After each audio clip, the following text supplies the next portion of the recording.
Saudi और पाकिस्तान के बीच में जो रक्षा समझौता हुआ है उससे अमेरिका को यह लग रहा है कि अमेरिका को एक बड़े सिक्योरिटी पार्टनर के तौर पर इस जगह पर जो देखा जा रहा था मिडिल ईस्ट में, क्या वो डाइल्यूट हुआ है? पाकिस्तान जो है तालिबान सैंक्शन कमेटी का भी चेयरपर्सन है और साथ में वाइस चेयर है काउंटर टेररिज्म। जरूर कुछ ना कुछ डील बनाने की कोशिश करेगा। पाकिस्तान ने इस योजना को बहुत अच्छे से समझा है, लेकिन अमेरिका की धौंस क्योंकि भारत खाता है, इसीलिए पाकिस्तान जाके अमेरिका के पाले में बैठ गया है, ताकि पाकिस्तान अमेरिका जब जब भारत को धौंस दे उसका लाभ पाकिस्तान को हो। इसीलिए आश्चर्य होता है कि ऑपरेशन सिंदूर होने के बाद, सीज फायर होने के बाद, मेरे ख्याल से ये तीसरी बार है कि पाकिस्तान के दो प्रमुख लोग, एक प्रधानमंत्री एक उनके फील्ड मार्शल, दो लोग तीन बार अगर व्हाइट हाउस में उनको बुलाया जा रहा है, उनको बैठाया जा रहा है, उनके साथ बातचीत हो रही है, उनके साथ हर तरह की बातचीत हो रही है, और उनके साथ बात होने के अगले दिन भारत के ऊपर एक नया कोड़ा चलाया जा रहा है। इसका मतलब ही है कि ट्रंप साहब ने एक कसम खा के रखी है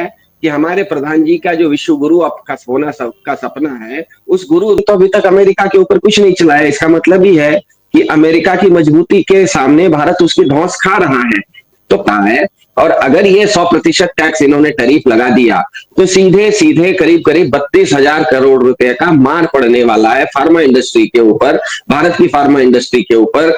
उसमें काम कर रहे करीब 5 लाख लोगों के जीवन यापन पर, उनकी नौकरी पर सवाल उठने वाला है। और भारत के हर परिवार का करीब ये जो फार्मा इंडस्ट्री से जो एक्सपोर्ट होता है उसमें जो 100% टैरिफ के कारण कमी आएगी, तो भारत के औसत परिवार की क्या कहते हैं आय में करीब 1,000 रुपए की घटत होने की संभावना है। मतलब सालाना 1,000 रुपए का घटत होने वाला है। ज्वाइंट स्टेटमेंट हुआ था, उस ज्वाइंट स्टेटमेंट के बाद से अमेरिका भारत के ऊपर लगातार दबाव बनाए हुए है, चाहे वो तेल का दबाव हो, चाहे मवेशी के चारे का दबाव हो, चाहे मक्का का दबाव हो, चाहे वो बतख के मांस का दबाव हो, हर तरह का दबाव, चाहे वो रेयर अर्थ मिनरल्स का दबाव हो। कल ही परसों भारत के विदेश मंत्री और अमेरिका के विदेश मंत्री मार्को रूबियो के साथ वाशिंगटन में मिले थे। उसके बाद वो मार्को रूबियो साहब ने एक स्टेटमेंट जारी किया।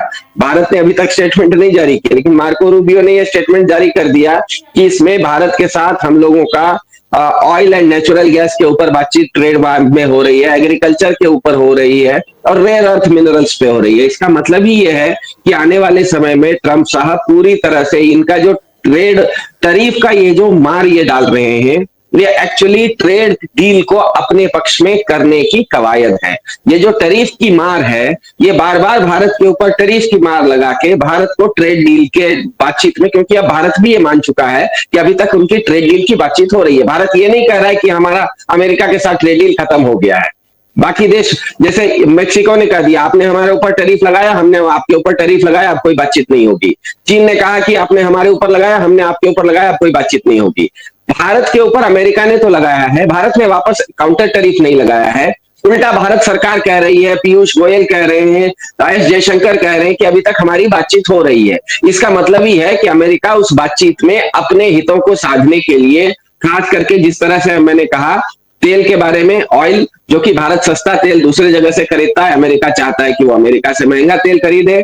भारत अपने यहाँ जो क्या कहते हैं एग्रीकल्चरल उत्पाद है, मतलब जो खेती का सामान है, जो खाने पीने की चीजें हैं, वो भारत अपना उपयोग करता है। भारत खाने के मामले में स्वावलंबी है, लेकिन अमेरिका चाहता है कि अमेरिका में जो 7 रुपए किलो का मक्का है वो भारत आए, और भारत में मक्के को हम किसान को 21 रुपए MSP देते हैं, तो अमेरिका से सस्ता मक्का आएगा तो भारत के किसान का मक्का नहीं बिकेगा, लेकिन अमेरिका को उससे कोई लेना देना नहीं है। अमेरिका अपना मक्का भारत में बेचेगा, अमेरिका अपना मवेशी का चारा भारत में बेचना चाहता है, अमेरिका अपना बत्तख का मांस भारत में बेचना चाहता है। अमेरिका को जिस तरह से चाइना के साथ काउंटर टैरिफ होने के कारण चाइना और अमेरिका के बीच में अभी ट्रेड वार जो है वो युद्ध की स्थिति में पहुंच गया, दोनों के बीच में टकराव है। और चाइना के पास दुनिया का सबसे ज्यादा रेयर अर्थ मिनरल है। रेयर अर्थ मिनरल वो होते हैं जो कि आपके हमारे फोन के बैटरी में लगते हैं, लिथियम आयन जैसी चीजें हैं, आपके फोन की बैटरी में लगती है, इलेक्ट्रिक व्हीकल्स में लगती है। बहुत सारे कटिंग एज टेक्नोलॉजी में रेयर अर्थ मिनरल्स की जरूरत पड़ती है। रेयर अर्थ मिनरल्स दुनिया में सबसे ज्यादा चीन के पास है, और चीन ने वो रेयर अर्थ मिनरल अमेरिका को भेजना बंद कर दिया है। अब अमेरिका को दूसरे जगह से रेयर अर्थ मिनरल चाहिए, और कहा जाता है कि भारत के जम्मू कश्मीर में और पाकिस्तान के पास जो पाक अधिकृत कश्मीर है, इन दोनों क्षेत्रों में, क्योंकि हिमालय के पहाड़ियों पर बहुत ऊंची चोटियों पर है और यहाँ पर अभी तक क्योंकि खनिज का उतना ज्यादा माइनिंग नहीं हुआ है, माइनिंग का काम इस इलाके में अभी तक नहीं हुआ है। यहाँ पर दुनिया के अच्छे खासे करीब करीब 15-20% रेयर अर्थ मिनरल्स के भंडार इस एरिया में मिले हुए, चाहे वो पाक अधिकृत कश्मीर हो या भारत का जम्मू कश्मीर हो। जम्मू कश्मीर के तो एक जिला है रियासी करके, वहां पर तो लाखों करोड़ रुपए का रेयर अर्थ मिनरल मिला है, इस तरह की रिपोर्टें हैं। तो अमेरिका हर हालत में भारत के ऊपर ट्रेड डील अपने पक्ष में करने का पूरा वो योजनाबद्ध तरीके से, ये एक तरह से कहते हैं ना वाइस बोला जाता है, जो दोनों तरफ से टाइट किया जाता है, धीरे धीरे कसा जाता है। तो अमेरिका धीरे धीरे कस रहा है और मेरे ख्याल से भारत सरकार को अब ये समय आ गया है कि या तो वो स्पष्ट रूप से कह दे कि हाँ, हम अमेरिका के साथ ट्रेड डील में अमेरिका जो कहेगा वो मानेंगे, या तो फिर कह दे कि ये ट्रेड डील की बातचीत अब नहीं हो सकती। जिस तरह से चाइना ने कह दिया अब कोई ट्रेड डील की बात नहीं होगी, आपने हमारे ऊपर टैरिफ लगाया, हम भी आपके ऊपर काउंटर टैरिफ लगाएंगे। मेक्सिको ने कहा आपने हमारे ऊपर टैरिफ लगाया, हमने आपके ऊपर काउंटर टैरिफ लगाया। ये भारत दोनों पाले में जो खेलने की कोशिश कर रहा है, एक तरफ अमेरिका को भारत के अंदर गोदी मीडिया बार बार बुरा भी बोल रहा है। अगर अमेरिका इतना बुरा है, ट्रंप साहब इतने गलत है, तो आप ट्रंप साहब के साथ सुबह से शाम तक बैठ के बातचीत क्यों कर रहे हैं ट्रेड डील पर? उसको बंद कर दीजिए, क्योंकि ये ट्रेड डील के चलते ही आपके ऊपर दबाव आ रहा है। और मेरे ख्याल से भारत सरकार को काफी समय नजदीक आ गया, क्योंकि धीरे धीरे जिस तरह से अलग अलग टैरिफ उन्होंने लगाए हैं, हमें पता है कि टैरिफ लगाने के चलते जो तिरुपुर में कपड़े बनते थे, दुनिया भर के बहुत ज्यादा एक्सपोर्ट होता था तिरुपुर से कपड़े, अब वहां से बहुत बड़ी संख्या में, लाखों की संख्या में लोगों का विस्थापन हो रहा है। सूरत में जो दुनिया का सबसे बड़ा diamond market, diamond complex BJP सरकार ने खोला था, उसमें 2500 दुकानों में सिर्फ 250 दुकानें आज चल रही हैं। जो हजारों लोग छोटे मोटे डायमंड पॉलिशिंग का काम करते थे, 20,000, 25,000, 30,000 रुपए महीने में छोटे मोटे डायमंड के कारीगर थे, वो आज बेरोजगार हो गए हैं। लुधियाना में वुलन का बिजनेस काफी बेरोजगारी की स्थिति में पहुंच रहा है। तो पहले के टैरिफ का चोट तो वो था, अब अगला जो ताजा टैरिफ का इन्होंने चोट मारा है, वो जो चोट मारा है वो फार्मा इंडस्ट्री पर मारा है। दूसरी तरफ जिस तरह से वो पाकिस्तान के साथ अटखेलियां कर रहे हैं, ये भारत के लिए बहुत खतरनाक है, क्योंकि अमेरिका बहुत स्ट्रेटेजिक रूप से चलता है। अमेरिका को पता है कि ये जो अरब देश है, जो अरब संस्कृति है, उसके सबसे पूर्व में, मतलब सबसे ईस्टर्न मोस्ट छोर पर पाकिस्तान है। पाकिस्तान के बाद अरब संस्कृति या इस्लामिक संस्कृति खत्म हो जाती है, भारत की संस्कृति शुरू हो जाती है।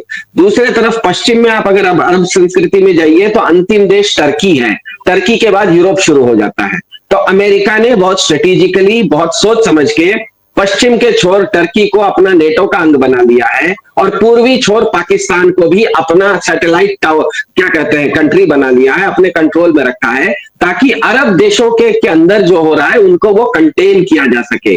पाकिस्तान को इसीलिए अमेरिका कभी भी साथ नहीं छोड़ेगा और पाकिस्तान को दोस्त भी बना के रखेगा। तो ऐसी स्थिति में पाकिस्तान ने ये समझ लिया है कि हर इकाई अपने से कमजोर पर धौंस चलाती है और अपने से मजबूत से धौंस खाती है। पाकिस्तान को ये नाज़रीन, ये थी आज की हमारी वीडियो। उम्मीद करता हूँ कि आपको हमारी ये वीडियो पसंद आई होगी। अगर आपको हमारी ये वीडियो पसंद आई हो, हमारी वीडियो को लाइक कर देना है और हमारे चैनल को सब्सक्राइब कर देना है। तमाम इसमें जो हमने इंडियन मीडिया की हमने वीडियोस ली, जिन पर हमने एनालिसिस किया, जिसमें हमने आपको दिखाया, उन तमाम का शुक्रिया अदा करते हैं। मोस्टली जो कि इंडियन मीडिया है उनका हमने इस्तेमाल किया है। दोस्तों, ये थी आज की हमारी वीडियो। नेक्स्ट वीडियो तक दीजिए हमें इजाज़त। अल्लाह हाफिज़।